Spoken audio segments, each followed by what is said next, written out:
जय श्री कृष्णा। राधे राधे। माघ मास की कथा। अप्सरा कहने लगी कि हे राक्षस, वह ब्राह्मण कहने लगा कि इंद्र इस प्रकार अपनी अमरावतीपुरी को गया। सो हे कल्याणी, तुम भी देवताओं से सेवा किए जाने वाले प्रयाग में माघ मास में स्नान करने से निष्पाप होकर स्वर्ग को जाओगी।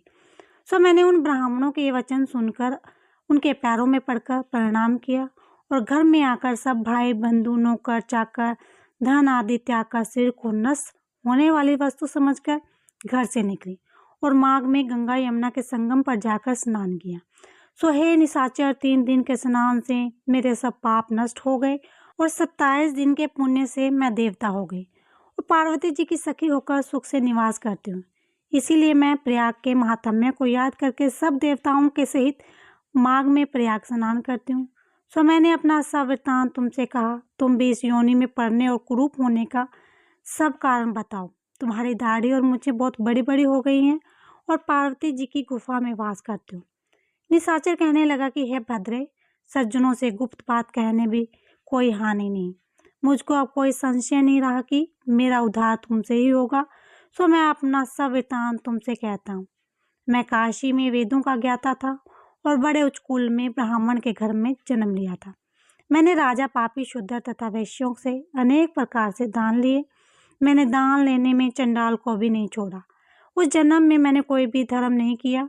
वहीं पर ही मेरी मृत्यु को प्राप्त हुआ। तीर्थ स्थान पर मरने के कारण नरक में नहीं गया। पहले 2 बार गिद्ध योनि में, 3 बार व्याघ्र योनि में, 2 बार सर्प योनि में, 1 बार उल्लू की योनि में और अब 10वीं बार राक्षस हुआ हूँ और सैकड़ों वर्षों से इसी योनि में हूँ। इस स्थान को 3 योजक तक मैंने जंतुहीन कर दिया। बिना अपराध के बहुत से प्राणियों को मैंने नष्ट किया। इस कारण मेरा मन अत्यंत दुखी है। तुम्हारे दर्शन से चित्त में कुछ शांति अवश्य आई है, क्योंकि सज्जनों का संग तुरंत ही सुखदायी होता है। मैंने अपने दुख के कारण आपसे कहे और सज्जन लोग सदैव दूसरों के दुखों से दुखी होते हैं। अब ये बताओ कि इस दुख रूपी समुद्र से कैसे पार हुआ जा सकता है। क्या क्षीर सागर हंस को ही दूध देता है, बगुले को नहीं? दात्यात्रेय जी कहने लगे कि इस प्रकार के उनके वचन सुनकर कंचन मालिनी कहने लगी कि हे राक्षस, मैं अवश्य तुम्हारा कल्याण करूंगी। मैंने दृढ़ प्रतिज्ञा की है कि तुम्हारी मुक्ति के लिए प्रयत्न करूंगी। मैंने बहुत बार प्रयाग में स्नान किया है। वेद जानने वाले ऋषियों ने दुखी को दान देने की प्रशंसा है। समुद्र में जल बरसने से क्या लाभ? प्रयाग में स्नान करने का 1 बार का फल मैं तुम्हें देती हूँ। उसी से तुमको स्वर्ग की प्राप्ति होगी। उसके फल का अनुभव मैं कर चुकी हूँ। तब उस अप्सरा ने अपने गीले वस्त्र का जल निचोड़कर जल को हाथ में लेकर माघ स्नान के फल को उस राक्षस को अर्पण किया।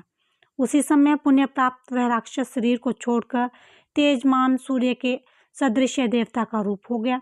आकाश में विमान पर चढ़कर अपनी क्रांति से चारों दिशाओं में प्रकाशित करता हुआ शोभामान हुआ और कहने लगा कि ईश्वर ही जानता है कि तुमने कितना उपकार मुझ पर किया।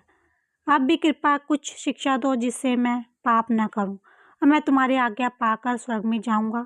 तब कंचन मालिनी ने कहा कि सदैव धर्म की सेवा करो, काम रूपी शत्रु को जीतो, दूसरों के गुण और दोषों का वर्णन मत करो, शिव और वासुदेव का पूजन करो, इस देह को मोह मत करो, पत्नी पुत्र धन आदि की ममता त्यागो, सत्य बोलो, वैराग्य भाव धारण करो, योगी बनो। मैंने तुमसे यह धर्म के लक्षण कहे। अब तुम देवता रूप होकर शीघ्र ही स्वर्ग में जाओ। दात्यात्रेय जी कहने लगे कि इस प्रकार गंधर्वों से सुशोभित वह राक्षस कंचन मालिनी को नमस्कार करके स्वर्ग को गया और देव कन्याओं ने वहां आकर कंचन मालिनी पर पुष्पों की वर्षा की और प्रेम पूर्वक कहा कि हे भद्रे, तुमने इस राक्षस